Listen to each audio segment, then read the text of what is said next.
Tensions are soaring on the Cambodia-Thai border, and the standoff shows little sign of abating. The border road dates back to the drawing of the country's 500-mile frontier in the early 20th century during the French occupation of Indochina. Cambodians rallied in the national capital, Phnom Penh,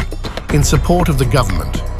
Led by Deputy Prime Minister Hun Manet, Prime Minister Hun Manet's youngest brother, the Solidarity March was aimed to support Cambodia's government and troops stationed on the border with Thailand.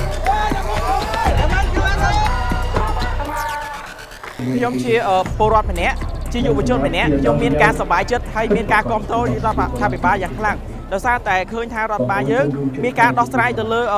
ចំនួនព្រំដែននេះគឺមានភាពល្អហើយមានភាពចាស់ទុំដោយការដោះស្រាយទៅតាមនីតិវិធីច្បាប់ប៉ុន្តែសិទ្ធិត្រូវក៏អត់ហ៊ាននៅក្នុងការតតាំងទៅលើផ្លូវច្បាប់ជាមួយរដ្ឋាភិបាលទេគឺគាត់ព្យាយាមប្រើប្រាស់ក្នុងការឆ្លៀតពៀនដោយប្រើប្រដាប់អាវុធ